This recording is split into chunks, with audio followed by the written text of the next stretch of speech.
Nós estamos hoje aqui em mais um Papo Fácil.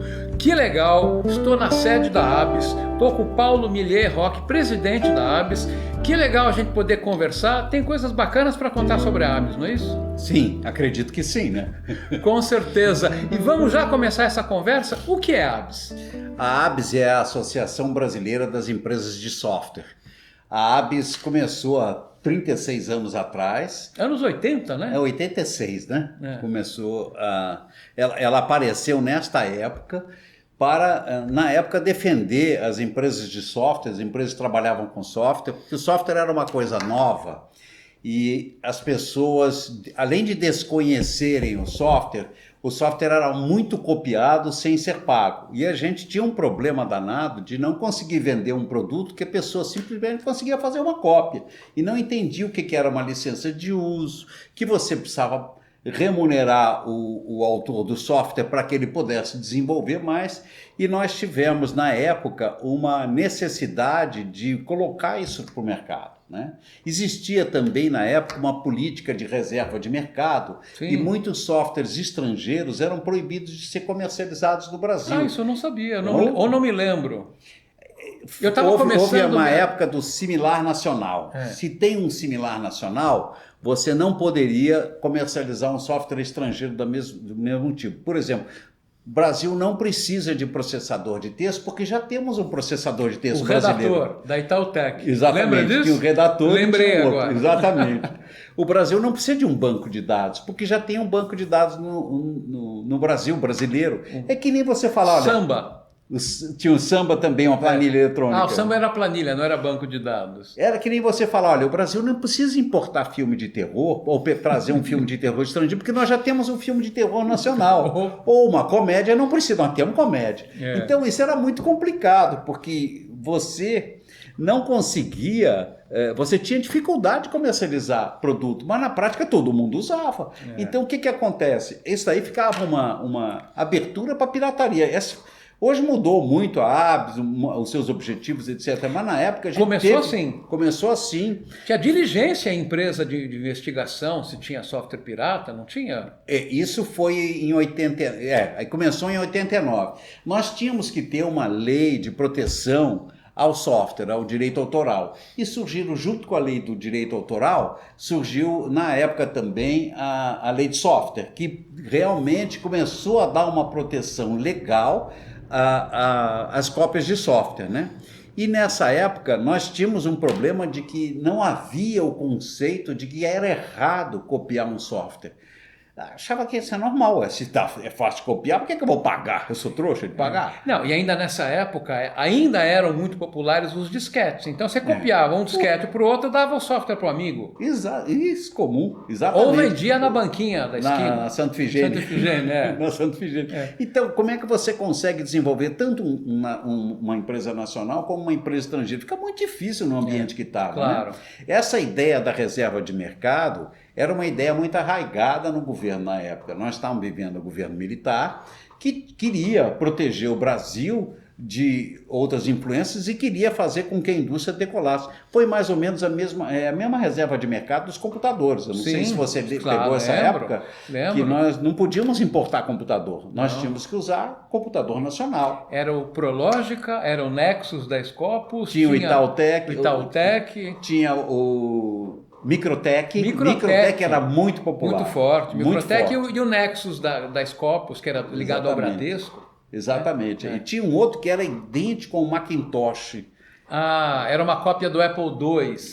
Eu vou me lembrar o nome. Um que era uma cópia do Apple II e tinha um que era igual ao Mac. Eu acho que era da Unitron. A Unitron. Isso, a Unitron fazia com Mac, o Apple II compatível. Deve ter feito outro Mac mais para frente. Exatamente. Mas isso gerava uma insatisfação muito grande na população que queria usar os produtos. Acabou que, por sorte, essa mentalidade foi mudando devagar e eu acho que a gente contribuiu bastante para mostrar para a sociedade que a gente precisava trazer produtos estrangeiros também, não só nacionais. E hoje você vê que nós temos uma grande indústria nacional de produto competindo com os estrangeiros também. Assim, o feeling que eu tenho, né, eu como além de jornalista, sou profissional de TI, eu vejo que hoje há uma consciência muito maior em relação ao respeito de licenciamento. Não que inexista cópias que não sejam legais, mas mudou bastante esse conceito, né? Mudou. Na época, aí nós começamos uma bandeira, a primeira grande bandeira da ABS foi o combate à pirataria. E a gente fazia diligências na Santa Efigênia, nos locais, naquele pessoal que anunciava no jornal, né? Mas você vê a dificuldade, a gente ligava nos jornais e falava, escuta, isso aqui não pode, esse anúncio não pode. E tu fala, mas por que não pode? Aí você tinha que explicar. Eu me lembro que eu acho que era a Globo que tinha um destaque para os empreendedores, e um deles eles colocaram como um duplicador de software. E eu expliquei para ele e ele não sabia. Eu acho que era falta de evangelização. Não é que a empresa queria fazer coisa errada. A Globo. Sim, mas boa parte não. Uma parte desconhecia. Mas uma empresa como a Globo não queria. Ela botou o anúncio do cara porque pensou que isso e deu destaque, dizendo como ele é uma pessoa empreendedora. Porque não imaginava que tivesse alguma coisa errada. Mas então a gente tinha um papel também, uma responsabilidade no mercado de evangelizar, né? Hoje é natural isso. Hoje, por exemplo, a evangelização é um negócio da LGPD, essa é a grande novidade. Na época era o direito autoral, tanto de música, quanto de software, quanto de cinema, das cópias que existiam, né? Agora, eu tive a oportunidade até... Eu agradeço o convite, estive na sua posse em abril, muito obrigado. Pouco tempo atrás, e eu estou entendendo que vocês, ao longo desses quase 30 anos, 20 e tantos anos, trabalharam um bocado. Eu sinto que esse conceito mudou. Hoje, né, como atua a ABS e quais são os interesses, que tipo de empresa é associada da ABS, como é que funciona isso hoje? Hoje nós temos entre associados e afiliados cerca de 2.000 empresas, né? Obviamente, esse assunto do direito autoral continua, nós temos uma divisão que faz esse monitoramento, retira sites do ar que oferecem produtos ilegais. Eu vejo que essa parte, ainda para completar esse negócio do combate à pirataria, muito das licenças de software, elas migraram para assinatura. Sim. Então... Controladas pela internet. Pela internet. Então hoje em dia, esse problema está minorado, não é que ele inexiste.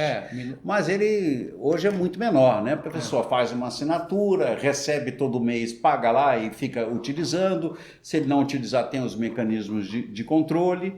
Então, esse é um problema. E os preços caíram muito. E cortam. Então, importante você ter falado caíram isso. Muito.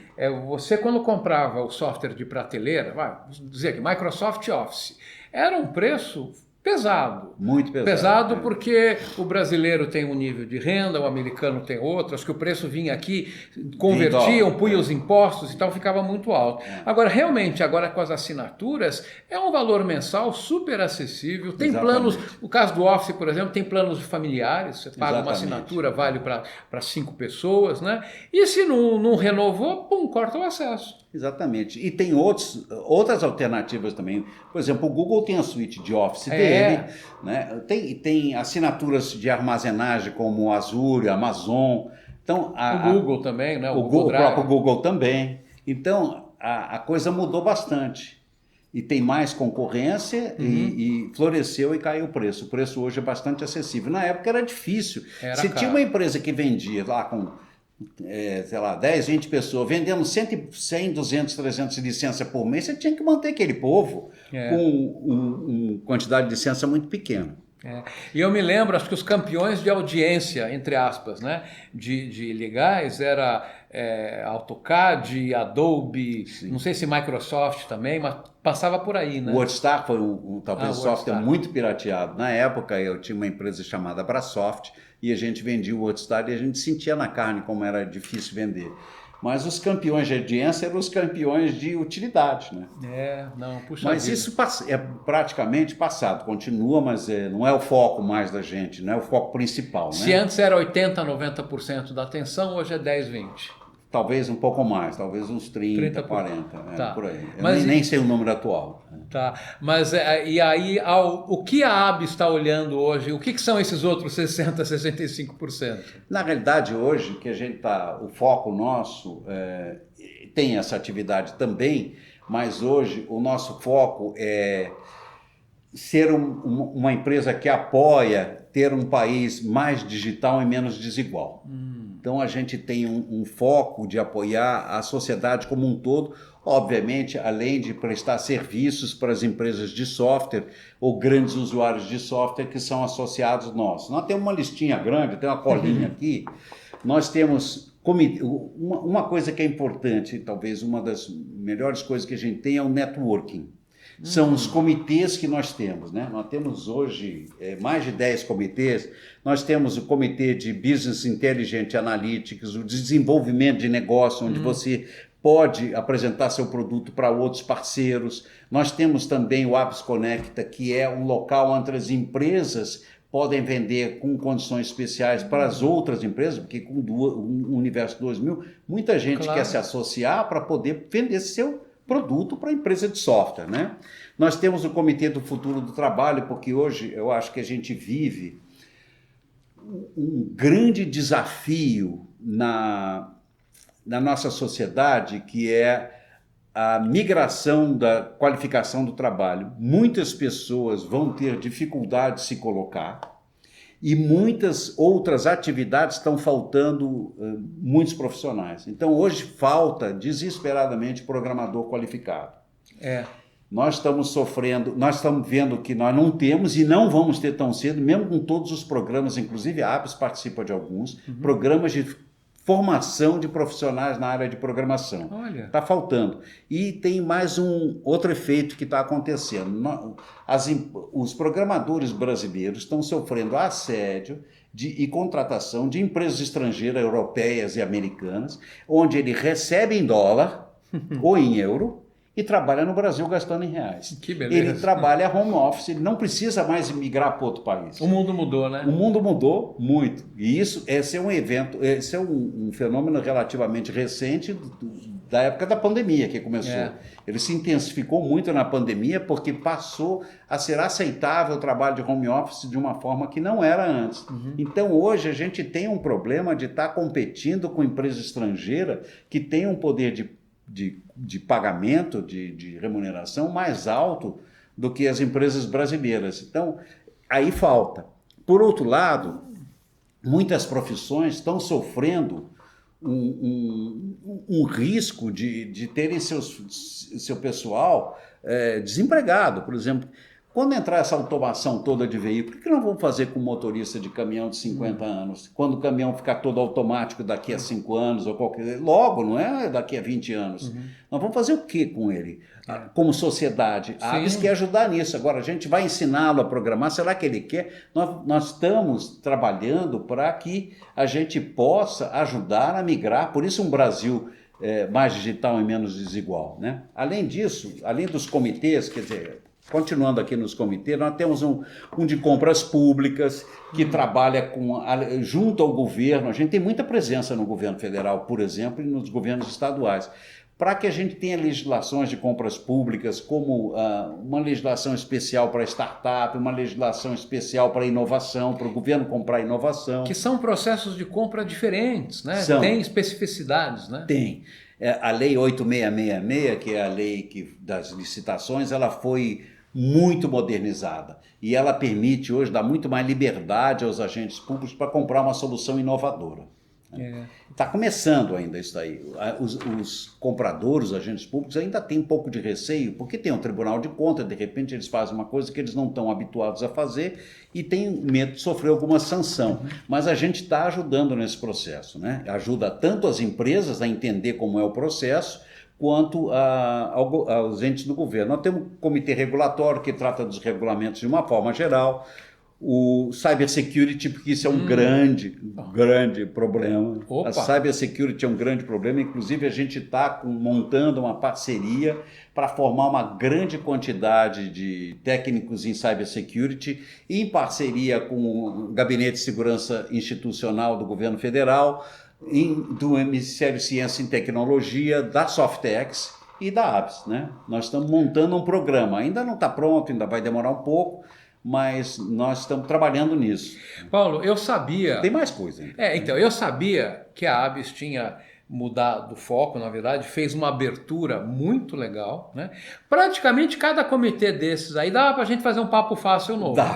Tá? Inteligência artificial, proteção de dados, tributário, e-social, etc. Então, o que eu vou fazer aqui é o seguinte, eu vou nesse momento do vídeo, na edição, colocar o URL do site da ABS, que as pessoas que tenham interesse podem ter ciência desses comitês todos, empresas que sejam afins a esse universo podem se informar mais, eventualmente até se associar, vai ter as orientações para associação, tem tudo isso no site, né? Tem sim. Tem no site, tem no nosso telefone, é só ligar para a gente.